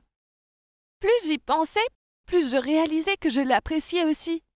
Mais il fallait que je brime ses sentiments car... Et Corentin alors? Je ne pouvais pas voler l'amour de sa vie comme ça. Il aurait le cœur brisé. Je n'ai pas dormi de la nuit cette nuit-là. Plein de questions surgissaient constamment dans mon esprit. Le lendemain, Tristan m'a envoyé un message en premier, en disant « Tu as bien dormi? J'espère que ce que je t'ai dit hier soir ne t'a pas empêché de dormir. » Avec un emoji qui sourit. J'ai répondu « En fait, je n'ai pas dormi de la nuit. J'ai beaucoup réfléchi à mes sentiments, mais Tristan, je ne veux pas faire de mal à Corentin. On ne peut pas faire ça. » Puis il a répondu « Ne réfléchis pas trop, ça n'a pas d'importance. Réponds juste à cette question. Est-ce que tu as des sentiments pour moi? Dis juste oui ou non. » Je ne sais pas ce qui m'est passé par la tête, mais à ce moment, j'imagine que j'en avais marre que les choses soient si compliquées. Alors j'ai écrit « oui », puis j'ai cliqué « envoyer ». Ok, donc maintenant Tristan savait que j'avais aussi des sentiments pour lui. Et il paraissait si heureux. Il a dit que je ne devrais pas m'inquiéter et qu'on trouverait une solution, du moment que nos sentiments étaient réciproques. Quelques jours plus tard, Tristan m'a dit qu'il avait vu Corentin pour lui parler. J'avais trop peur de demander à Tristan comment ça s'était passé. Mais à minuit, Corentin m'a appelé. J'étais terrifiée de répondre. Je savais qu'il me crierait dessus. Mais à ma grande surprise, ce n'était pas le cas.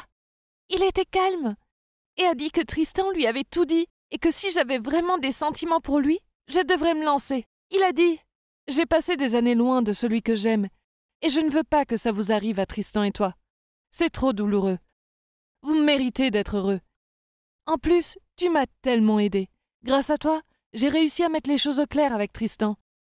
Et le fait qu'il soit de nouveau dans ma vie, même comme ami, c'est déjà très bien. Je trouverai quelqu'un d'autre. Et ça me rendrait heureux de savoir que vous êtes heureux ensemble. » J'étais touchée par ces mots. Je n'arrivais pas à répondre. Je me suis mise à pleurer et je lui ai dit qu'il allait sûrement vite rencontrer quelqu'un de génial. Même lui semblait ému. Mais il essayait de le cacher en rigolant, en disant que j'étais une pleurnicheuse. Maintenant que j'avais son soutien, j'ai décidé de tenter le coup avec Tristan. On est allé à un rencard et c'était superbe. Puisque c'était pas la première fois qu'on se voyait, on était très à l'aise l'un avec l'autre. Et maintenant que je savais qu'il était intéressé par moi, j'ai remarqué à quel point il me donnait des papillons dans le ventre. C'était génial. Maintenant, nous sommes officiellement en couple. Il se trouve que mes parents sont assez bons pour jouer les cupidons. Vous pensez pas? Pouvez-vous imaginer ce que c'est d'être tellement jolie que les gens vous harcèlent? La plupart d'entre vous pensent sûrement qu'être jolie est génial. Mais attendez de connaître mon histoire. Je m'appelle Jasmine et j'ai 16 ans. Et oui, je tiens mon nom de la princesse Jasmine. Car au moment où je suis née, mon père a dit que je lui ressemblais beaucoup. Alors, en grandissant, j'étais naturellement jolie et plus je grandissais, plus les garçons me couraient après. Mais je n'y prêtais pas attention. Juste parce que j'étais jolie ne voulait pas dire que j'étais prétentieuse. En fait, j'étais une enfant très attentionnée. J'adorais aider mes camarades et je me fichais de l'apparence physique. Je voulais aider tout le monde. Une fois en CE2, il y avait des garçons qui se battaient et j'ai voulu les aider. Mais je fus très choquée en apprenant qu'ils se battaient pour moi. Notre maîtresse a interrompu la dispute et les a fait s'asseoir au fond de la classe, loin de moi. J'étais tellement choquée. Pourquoi ils se battaient pour moi? Eh bien, quand j'étais en CM2, j'étais devenue encore plus jolie. Et à un moment, il y avait 5 garçons qui se battaient pour moi. Un jour, 2 d'entre eux, Jason et Tom, couraient tous les 2 vers moi de part et d'autre de la cour. J'étais là à les regarder arriver, puis j'ai paniqué et j'ai vite esquivé. Ils se sont rentrés dedans et sont tombés. Honnêtement, c'était très drôle. Je les ai aidés à se relever, mais au fond de moi, j'étais morte de rire. La plupart des filles adoraient avoir une telle attention, mais ça me rendait folle. Je voulais juste qu'on m'apprécie pour qui j'étais, pas parce que j'étais jolie. Mais si je recevais beaucoup d'attention de la part des garçons, les filles ne m'aimaient pas. Il y avait une fille, Mia, qui me détestait tellement qu'elle m'embêtait. Elle faisait toujours son possible pour me faire des horreurs. Comme cette fois où elle m'a sauté dessus en cours de sport et m'a cassé le bras. Elle a dit que c'était un accident, mais je sais que c'était volontaire. Et évidemment, je me servais de mon bras droit pour tout, donc c'était une torture. J'ai beaucoup pleuré parce que pendant des mois, je n'ai rien pu écrire. Et écrire était ce que j'aimais le plus au monde. Et ce n'était pas le seul accident horrible avec Mia. Une fois, j'étais au parc avec mon grand frère, et il m'a laissé seule au balançoire pour aller avec ses amis. Dès qu'il était hors de ma vue, j'ai vu Mia venir vers moi. Elle avait l'air en colère, et j'ai vite fermé les yeux car j'étais effrayée. Je pensais qu'elle allait me frapper. Mais soudainement, j'ai entendu quelqu'un courir, et j'ai ouvert mes yeux juste à temps pour voir mon frère lui attraper le bras, pour l'empêcher de me frapper. Il me protégeait. Mais ensuite, c'est allé trop loin. Il lui a frappé le visage si fort que son cou lui a cassé une dent de devant. Elle criait et pleurait. Et mon frère m'a attrapée, puis j'ai couru hors du parc avec lui. Après ça, Mia ne m'embêtait plus. Je suis passée au collège et je l'ai plus jamais revue. Mais ma vie ne s'était pas améliorée. Vous voyez, dans mon nouvel établissement, les uniformes étaient super moches. Je suis passée d'une jolie fille à un véritable garçon manqué. On devait porter ces t-shirts rouges avec un pantalon large beige. Honnêtement, ça ne m'allait pas du tout. Bien sûr, j'étais contente de ne plus être la raison des querelles entre les garçons. Mais je n'aimais pas me sentir moche dans l'uniforme. Puis, quand on a eu le spectacle de danse du collège, on avait enfin le droit de porter ce qu'on voulait. J'ai choisi de porter ma petite robe noire préférée qui dessinait mes formes. Dès que j'ai passé les portes pour entrer sur la piste, tout le monde me regardait. Je n'arrivais pas à croire à quel point ma tenue pouvait faire la différence. Tous les mecs essayaient d'attirer mon attention. Mais je voulais seulement danser. C'était une soirée amusante. Mais le lendemain était dingue. Je suis allée en cours et on devait rendre nos rédactions. Je suis allée rendre la mienne au prof. Puis quand je suis retournée m'asseoir, une fille qui s'appelle Paola m'a interpellée et a dit « Jasmine, tout le monde sait que tes melons sont des faux. T'as fait de la chirurgie? À vous !» Elle a dit tout haut et tout le monde s'est mis à rire. Même mes amis. J'étais tellement gênée que je me suis enfuie en pleurant. Pourquoi disait-elle ce genre de choses? Pour empirer les choses, quand je suis arrivée à ma place, j'ai vu que quelqu'un avait saccagé mon dessin. J'adore dessiner, surtout les personnages de Dragon Ball. Et j'avais dessiné un Goku ce matin. Quelqu'un l'avait ruiné en dessinant de faux seins. Puis juste en dessous, il était écrit « Tu es tellement fausse ». Je voulais vraiment partir en courant et ne plus jamais revenir. Les gens étaient si méchants. Soudainement, un mec appelé Peter, qui était déjà assez désagréable avec moi, a attrapé mon dessin et l'a déchiré. Je ne comprenais pas pourquoi on me traitait comme ça. Le reste de ma scolarité au collège fut similaire. J'étais triste et je pensais que le lycée serait mieux. Mais lors de mon premier jour, j'étais assise toute seule et j'ai entendu un groupe de filles murmurer des choses sur moi. Et c'était toutes très jolies et populaires, j'ai essayé de les ignorer. Mais 2 sont venues me voir et se sont assises de chaque côté de moi. J'étais terrifiée. Mais soudainement, l'une d'elles a dit « Oh my God, t'es tellement jolie! Comment ça se fait que tu manges toute seule? Tu peux venir t'asseoir avec nous car tu es bien assez jolie. » Après mon expérience au collège, j'étais très contente qu'on soit de nouveau sympa avec moi. Très vite, je me suis mise à traîner avec les jolies filles tout le temps. Et la meneuse du groupe, Amanda, m'a demandé si j'avais un copain. Et quand je lui ai dit que non, elle a rigolé en disant « Ne t'inquiète pas, on va t'en trouver un. » Mais je ne voulais pas qu'elle m'en trouve un. Car plus je traînais avec elle, plus je réalisais que les mecs qu'elles aimaient étaient de véritables perturbateurs. et je n'étais pas du tout intéressée par ce genre de mec.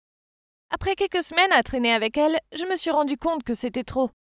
Je ne voulais pas passer mes journées à raconter des ragots et à être dans le mélodrame. Juste parce que j'étais une jolie fille ne voulait pas dire que j'étais obligée de traîner avec les jolies filles. J'ai entendu qu'il y avait un nouveau au lycée, et les filles se moquaient de lui pour une raison que j'ignore. Je n'aimais pas ce qu'elles disaient sur lui. Alors le lendemain, j'ai décidé de me présenter et de voir s'il allait bien. Eh bien, je ne savais pas pourquoi on se moquait de lui. Il était canon! Canon à en crever! Mais il était super timide. Alors je me suis assise à une table près de lui, et je le fixais sans arrêt. J'ai fini par trouver le courage d'aller me présenter. « Salut, moi c'est Jasmine, dis-je. Enchantée. » Puis il a dit « Moi c'est Chris, salut. » Et après ça, on a discuté. Et je n'arrivais pas à croire à quel point on avait des points communs. Je voyais que tout le monde nous regardait discuter, mais je m'en fichais. Chris a dit qu'il avait été inquiet que personne ne veuille être son ami, et je lui ai dit que moi je voulais bien. Après ça, on a commencé à se voir tous les jours, et je suis vite tombée amoureuse de lui. Il était un peu geek, mais ça me plaisait.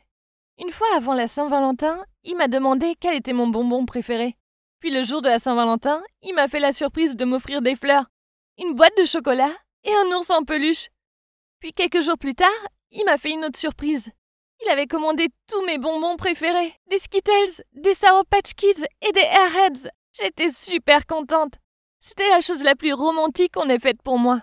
Et il n'était pas seulement intéressé par moi parce que j'étais jolie. Il se souciait vraiment de moi. On a commencé à sortir ensemble après ça, puis j'ai eu mon premier baiser. C'était plutôt drôle car je n'avais jamais embrassé quelqu'un avant. Alors, je n'avais aucune idée de ce que je faisais. Mais c'était agréable. Et après un moment, j'ai pris le coup de main. Et maintenant, on est super amoureux. Ça fait 7 mois qu'on sort ensemble. Et je n'aurais jamais imaginé que ma vie pourrait être aussi bien. On prévoit même de se marier à l'avenir. Je sais qu'on est encore jeune, mais quand on sait, on sait. Salut à tous, je m'appelle Jason. J'ai 17 ans et j'habite avec ma mère, mon père et ma sœur. On est plutôt une famille normale. J'imagine que je m'en sors à l'école, car je ne suis pas populaire ou autre, car je suis un peu timide, mais je ne suis pas non plus un tocard. Je suis très bon en sport et je veux vraiment continuer là-dedans quand j'irai à la fac, etc. Bref, je vais vous parler de mon meilleur ami Dimitri et de la fille de mes rêves, Amélie. J'ai rencontré Dimitri quand j'avais 10 ans. On était tous les deux à la piscine du quartier et à l'époque j'étais très impulsif. Donc je faisais plein de choses sans réfléchir. Je m'amusais dans la piscine et très vite je me suis rendu compte que je n'avais pas pied. Je ne savais pas nager. Alors oui, c'était grave. Je me suis mis à paniquer et j'ai essayé de crier à l'aide, mais j'avalais plein d'eau. Puis Dimitri est arrivé et m'a aidé à regagner le bord. Il se trouve qu'il était nouveau en ville et était dans le même établissement que moi. Après ça, on est devenus meilleurs amis. Dimitri, c'est ce mec cool, stylé et très beau. Il a toujours été plus populaire que moi et toutes les filles l'aimaient, mais malgré tout, il a choisi d'être mon ami. On s'amusait toujours avec lui. On sortait, on jouait au foot et on faisait les imbéciles. Et il y a cette fille du lycée, Amélie. Elle est très belle et populaire. Elle porte toujours de jolies robes et puis on ne voit qu'elle. Le problème, c'est que je ne suis pas le seul à l'avoir remarqué. Quasiment tous les mecs du lycée avaient un coup de cœur pour elle. Je n'avais aucune chance avec elle. Mais ensuite, il y a eu un pique-nique. Je me suis retrouvé dans le même groupe qu'elle. Alors, je suis allé la voir pour lui parler. Je me sentais si nerveux que je n'arrivais pas à parler. Puis j'ai trébuché sur une branche et je suis malencontreusement tombé dans ses bras. À ce moment-là, j'imaginais qu'on se regardait dans les yeux et elle voyait à quel point je l'appréciais. Puis on s'embrassait, on sortait ensemble, puis on se mariait et on vivait un vrai conte de fées. Mais oui, ce n'était pas la réalité. Dans la vraie vie, j'étais raide comme un bout de bois et j'étais si gêné que je me suis rapidement relevé en marmonnant désolé. Elle a rigolé puis a dit « Pas de problème, j'espère que tu ne t'es pas fait mal ». Bizarrement, on s'est mis à se parler après ça. Les choses ont rapidement évolué entre elle et moi. On parlait beaucoup sur Messenger et je m'asseyais souvent avec elle à la cantine. Elle était vraiment marrante et j'adorais passer du temps avec elle. Puis on a commencé à sortir ensemble. Je devais souvent me pincer pour réaliser que oui, je sortais avec la plus belle fille du lycée. On adorait tous les deux la nature, alors on passait souvent nos week-ends en balade et à explorer de nouveaux coins. Notre premier baiser a eu lieu dans ma chambre. On devait travailler sur un projet en sciences, mais je n'arrêtais pas de la regarder. Elle était si belle. Alors, je me suis penché pour l'embrasser. C'était comme s'il y avait des feux d'artifice autour de nous. C'était magique. Après ça, on est devenus quasiment inséparables. J'allais souvent au restaurant avec sa famille et elle venait régulièrement dîner chez moi. Tout allait super bien. C'était ma princesse. Quand elle était là, j'étais heureux et je n'imaginais pas ma vie sans elle. Puis un soir, elle m'a envoyé un message. « Je t'aime ». Ça m'a fait sourire et j'ai répondu « Je t'aime aussi, Amélie ». Puis, à ma surprise, elle a répondu « C'est quoi l'amour au juste ?» Je ne comprenais pas ce qu'elle voulait dire, mais avant de pouvoir lui demander, elle m'a envoyé une vidéo d'elle avec « Dimitri, mon meilleur ami Dimitri ». Puis elle m'a écrit « C'est à ça que le véritable amour ressemble ». Je n'en croyais pas mes yeux. J'ai tout de suite lancé mon téléphone par terre. J'avais le cœur brisé. Comment pouvait-elle me faire ça? Et avec mon meilleur ami? J'ai pleuré pendant des jours et des nuits. C'était terrible. C'était comme si je ne pourrais plus jamais être heureux. Je pleure rarement, alors ma famille était très inquiète et essayait de me consoler, mais ni leurs mots ou gestes ne me réconfortaient. Pire encore, j'angoissais de retourner en cours et de les voir ensemble. Ils ne me rendaient pas la tâche facile. Dès que je suis allé à mon casier, je les ai vus, en train de s'embrasser. Il y avait une rumeur disant qu'ils étaient très amoureux. Elle qui disait m'aimer. C'était tellement douloureux. Dimitri ne semblait pas gêné de m'avoir fait du mal. C'est le problème avec Dimitri. Parfois, il ne réfléchit pas. Il obtient ce qu'il veut sans se soucier de qui il écrase au passage. En plus, on n'était plus aussi proches qu'avant. Car depuis le lycée, il s'était mis à fréquenter des bad boys. Je lui ai dit qu'Amélie était une menteuse et qu'elle le laisserait vite tomber. Mais il a simplement haussé les épaules en disant « N'importe quoi ». Je sais que vous vous demandez sûrement pourquoi je suis resté ami avec Dimitri après ce qu'il m'a fait. Je pense que je suis trop gentil. Mais je ne pouvais pas briser notre amitié de 7 ans à cause de ça. C'était déjà assez horrible de perdre l'amour de ma vie, je ne pouvais pas supporter de perdre mon meilleur ami aussi. Oui, je me sentais trahi et en colère. Mais Amélie avait fait son choix, et ce n'était pas moi. Puis, un soir, j'étais dans le métro pour rentrer chez moi. La seule place libre était à côté d'Amélie. Alors je me suis assis à côté d'elle. Au début, c'était gênant, et on ne se parlait pas. Puis je lui ai demandé « Pourquoi tu m'as trompé ?» Elle a répondu « Eh bien, Dimitri est plus riche, plus populaire, et c'est le mec le plus beau du lycée. Je me suis seulement servi de toi pour me rapprocher de lui. » C'était horrible d'entendre ça. J'étais tellement énervé que je suis resté debout pour le reste du trajet. Le lendemain, j'ai essayé de dire à Dimitri ce qu'Amélie m'avait dit. Il m'a dit que j'étais simplement jaloux, m'a poussé et m'a crié dessus en me disant d'arrêter d'être si aigri. On ne s'est pas parlé pendant 2 semaines après ça. Je me sentais très seul. Mais il se trouve que ni Dimitri ni Amélie n'étaient les personnes que je pensais. Dimitri a essayé de m'appeler, mais j'ai ignoré ses appels. Il m'a aussi envoyé des messages d'excuses maladroits, mais je ne répondais pas. Puis un jour, il est venu chez moi, m'a apporté des chocolats et m'a demandé d'aller me balader dans les bois avec lui. J'ai emporté ma GoPro, car comme je l'ai déjà dit, j'adore la nature et je filme toujours les paysages de mes balades. Je lui ai demandé s'il aimait vraiment Amélie. Et à ma surprise, il m'a dit que les filles c'était comme du chewing-gum. Tu les mastiques et ensuite tu les recraches. Il a dit qu'il se servirait d'Amélie encore une fois, puis arrêterait et la laisserait à ses amis. Puis il déménagerait et recommencerait. C'était très choquant. Je savais qu'il était téméraire, mais je ne pensais pas que le mec qui m'avait sauvé la vie quand j'avais 10 ans pouvait être aussi cruel. Je lui ai dit que je ne voulais plus jamais lui parler, puis je suis parti en furie. Ma GoPro avait enregistré toute la conversation, alors il était temps de venger mon cœur brisé. Non?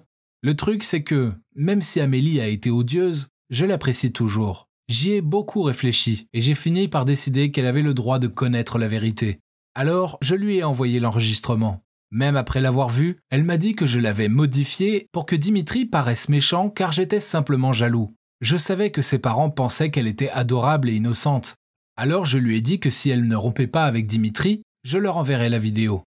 Elle a voulu refuser au début, puis elle a cédé et m'a supplié de ne pas leur montrer.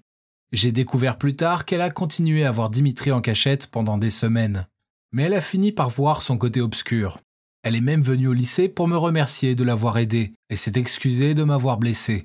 Je n'avais pas essayé de la protéger de Dimitri car je voulais être sympa avec elle ou autre. En fait, je pensais qu'être témoin d'un crime était aussi grave que de le commettre. J'imagine que puisqu'Amélie avait été méchante avec moi, je ne voulais pas qu'elle soit blessée, surtout pas par cet abruti. En fait, après ça, elle est même venue me voir une fois pour me demander d'être son petit copain à nouveau. Mais bien sûr, je n'étais pas bête. On ne chasse pas sa véritable nature. Alors je lui ai assuré que ma réponse serait toujours non et qu'on devait juste rester amis. Quant à Dimitri et moi, on n'est plus amis. J'ai d'autres amis, mais c'est difficile, car une partie de moi le regrette toujours, mais je n'aime pas la personne qu'il est devenu. Merci d'avoir écouté mon histoire. J'espère que vous n'aurez pas à vivre ce que j'ai vécu. Mais si c'est le cas, j'espère que vous aurez le courage de faire ce qui est juste, même si c'est difficile. Salut à tous, je m'appelle Candice. Ma petite taille et mon air enfantin font penser que je suis une enfant. Mais les apparences sont parfois trompeuses. J'ai en fait 34 ans. Je sais que ça a l'air dingue, mais c'est à cause de ma maladie très rare. Le syndrome de Turner. C'est une maladie uniquement féminine. Ça veut dire que j'ai seulement le chromosome X. Et en conséquence, je fais plus jeune que mon âge. Et je fais la même taille qu'un enfant de 11 ans. Alors même si je suis adulte, on me prend pour une enfant. Vous devez vous dire que c'est une bonne chose. Oui, je peux faire des folies dans les magasins de bonbons sans attirer l'attention. Mais à part ça, avoir l'air beaucoup plus jeune que mon âge est difficile à vivre. Je suis l'aîné de 3 enfants. Mon frangin Jérémy et ma sœurette Diana sont plus jeunes que moi. Mais à cause de ma maladie, ils ont l'air plus âgés que moi et ils sont plus grands que moi. Je vais vous parler de quand j'avais 16 ans et que mes parents se sont rendus compte que non seulement j'avais l'air plus jeune que Diana, mais qu'en plus j'étais plus petite. Je me suis dit que c'était rien et je grandissais moins vite, voilà tout. Mais ma mère n'était pas du même avis, alors elle m'a emmenée voir 7 médecins différents. Et puis voilà, l'un d'eux m'a dit que j'avais le syndrome de Turner. Évidemment, ni moi ou ma famille n'avions entendu parler de cette maladie avant. Enfin, je veux dire, une maladie qui vous rend jeune éternellement. On dirait un truc tiré d'un film. Du calme, je suis pas en train de mourir ou autre, mais ça veut dire que je n'aurai jamais l'air d'une adulte. Je me rends compte que les gens dépensent beaucoup pour avoir l'air jeune, et moi, j'ai l'air jeune sans rien faire. Mais croyez-moi, avoir l'air d'une enfant quand vous êtes adulte peut devenir un problème. Par exemple, le lycée fut un cauchemar. J'avais cette amie, Alice. Au début, on était quasiment inséparables. Mais plus le temps passait, et elle vieillissait, mais pas moi. Elle m'a rejetée, et s'est mise à se moquer de moi comme les autres filles. Elle faisait exprès de faire des pleurs de bébé quand je passais devant elle. Et l'une d'elles avait même mis une poupée dans mon casier, avec une photo de moi dessus. J'ai arrêté d'être l'amie d'Alice après ça. Et je regardais avec tristesse les autres filles de mon âge qui commençaient à sortir avec des garçons. Mais aucun garçon ne m'a jamais remarqué. Vraiment, ils ne me remarquaient pas du tout. Surtout les grands. Et pour le peu qui baissaient les yeux et me voyaient, eh bien, ils faisaient des blagues ringardes du genre « Hé Candice, il fait quel temps en bas ?» Et « Il faut que quelqu'un appelle la maternelle car une enfant s'est échappée. » Même pendant les pires taquineries, Diana et Jérémy ont toujours été là pour moi. Ils me réconfortaient quand j'étais triste. Et ils m'attrapaient la boîte de cookies sur l'étagère du haut. Je suis peut-être petite, mais je suis déterminée. Alors j'ai réussi à aller à la fac et j'ai fini par avoir un diplôme d'enseignement. Lors de mon premier jour à mon nouveau poste, j'étais très nerveuse. Mais je me suis rassurée en me disant que je pouvais le faire. En me voyant pour la première fois, mes élèves étaient surpris et très confus. L'un d'eux a dit « Excuse-moi jeune fille, tu es perdue ou quoi? Où est ta maman ?» Waouh, l'audace de cette fille! Elle avait vraiment dit ça? J'ai pris une grande inspiration et j'ai dit « Non, je suis votre prof. J'ai peut-être l'air d'une fille de 11 ans, mais je vous assure que ce n'est pas le cas. » Ils ont tous pouffé et rigolé, et un élève a dit « Ouais, c'est ça. » Alors j'ai montré ma carte d'identité à la classe. Je ne pouvais pas m'empêcher de sourire en les voyant un par un regarder ma carte avec un air choqué. Splendide! Durant mon premier cours, j'ai parlé à mes élèves du syndrome de Turner pour qu'ils puissent comprendre.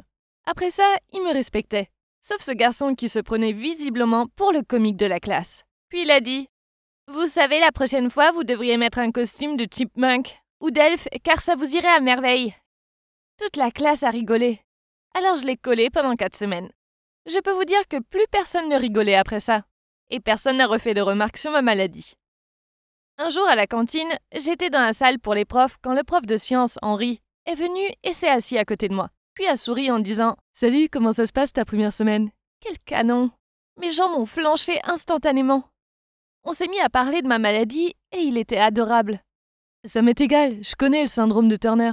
Ça n'a pas d'importance parce que je t'apprécie. Ça fait partie de toi. Ces mots faisaient chavirer mon cœur. Il était si sincère et gentil. On a commencé à se voir plus souvent, puis on est sortis ensemble. Ne le dites à personne, mais parfois je le trouvais si irrésistible que je ne pouvais pas m'empêcher de l'embrasser dans le placard de ménage. Bien sûr, ma maladie nous causait des problèmes. Une fois, j'étais avec Henri dans un bar. J'ai demandé au barman si je pouvais avoir une vodka. Il a dit « Désolé ma petite, t'es trop jeune pour boire de l'alcool. » Même quand je lui ai montré ma carte d'identité, il refusait de me servir. Incroyable! Une autre fois, on s'embrassait sur un banc au parc. C'était si romantique. Jusqu'à ce qu'une vieille femme nous crie dessus. « Espèce de pervers! Comment pouvez-vous embrasser une petite fille ?» Pire encore, 2 policiers sont arrivés et j'ai dû me justifier et leur montrer ma carte d'identité. Heureusement, ils m'ont cru et Henri n'a pas été arrêté. Mais la vieille femme continuait de regarder Henri avec mépris. Puis, juste au moment où je me disais que ça ne pouvait pas être plus gênant, on est entré dans un magasin. Henri venait de me passer des céréales que je ne pouvais pas atteindre, quand j'ai entendu quelqu'un derrière moi. « Candice, c'est toi ?» Oh mon Dieu, je connaissais cette voix. Je me suis retournée et, oui, c'était mon ancienne amie d'enfance, Alice. Elle a souri et a dit « Waouh, tu n'as pas du tout changé. Mais je ne suis pas étonnée, tu ne changes jamais. » J'ai répondu « Tu n'as pas quelque chose à faire? Je suis avec mon copain là. » Elle a eu l'air surprise en voyant Henri. « Attends, tu sors avec elle? Elle est pas, un peu petite pour toi ?» Il a haussé les épaules et lui a dit « Je me fiche de ce que tu penses d'elle, car c'est la femme la plus merveilleuse que j'ai jamais rencontrée. » Elle a repoussé ses cheveux en arrière et a dit « Pourquoi tu ne sors pas avec quelqu'un de ta taille? Enfin, regarde-moi par exemple, je suis super sexy. »« Ouais, de loin sûrement, » dis-je en roulant des yeux. Tout le monde dans le magasin s'est mis à se moquer d'elle. Et maintenant, c'est elle qui était gênée. Vous savez ce qu'on dit? La vengeance est un... Enfin, vous connaissez la suite. Malgré tout ce cirque, Henri est resté avec moi et a continué à me soutenir. Il a même organisé un rendez-vous pour que nos familles se rencontrent. On s'est rencontrés dans un restaurant. Quand les parents d'Henri m'ont vu, ils étaient assez surpris. Sa mère m'a enlacée, mais son père m'a regardé froidement. Mes parents n'ont pas arrêté de poser des questions à Henri, pendant que Diana et Jérémy parlaient sport avec les sœurs jumelles d'Henri. Tout allait bien jusqu'à ce que soudainement, le père d'Henri frappe du poing sur la table en disant « Je n'en peux plus. Vous ne devriez pas sortir avec mon fils, il est trop bien pour vous. Votre petite taille va lui gâcher la vie. » J'essayais de garder mon calme, mais au fond de moi, c'était tellement blessant que je n'avais pas les mots. Henri est intervenu en disant « Ça suffit, papa. Tu ne peux pas traiter les gens comme ça juste parce qu'ils sont différents. Tu devrais avoir honte. » Puis il s'est agenouillé et a sorti une bague de sa poche. « Candice, je t'aime et je t'aimerai toujours. Alors, me ferais-tu l'honneur de devenir ma femme ?» Au début, j'étais bouche bée. Mais ensuite, j'ai retrouvé mes mots et j'ai dit « Oui, oui, oui, je veux t'épouser. » Je pleurais de joie et ma famille et sa mère applaudissaient et s'enlaçaient. Mais ensuite, le père d'Henri a secoué la tête, dégoûté, puis est parti en vitesse. Le jour de notre mariage, le père d'Henri a refusé de venir. Je me sentais mal pour Henri, mais il m'a dit qu'on ne devrait pas laisser le mauvais choix de son père gâcher ce jour parfait. J'allais avancer vers l'hôtel quand son père a surgi dans la pièce. Oh non, allait-il ruiner la cérémonie? Tout le monde le fixait, et je pensais que j'allais m'évanouir à cause du choc. Mais ensuite il a dit « Je suis désolé d'avoir agi comme ça. J'ai eu tort de vous juger à cause de votre maladie. J'aimerais beaucoup assister à la cérémonie, si vous le voulez bien. » J'ai crié « Oui, bien sûr! Asseyez-vous !» Le jour de notre mariage fut magique, ainsi que notre vie à deux. Tout se passe toujours bien entre Henri et moi, et je suis aujourd'hui plus heureuse que jamais. J'ai peut-être l'allure d'une enfant, et oui, ma maladie ne s'en ira jamais. Mais ma vie d'adulte est superbe. Et tout ça grâce aux personnes géniales qui m'entourent. J'ai beaucoup de chance d'avoir leur soutien. Et avec eux à mes côtés, je me suis trouvé une force intérieure et je peux affronter tous les obstacles sur mon chemin, peu importe leur taille.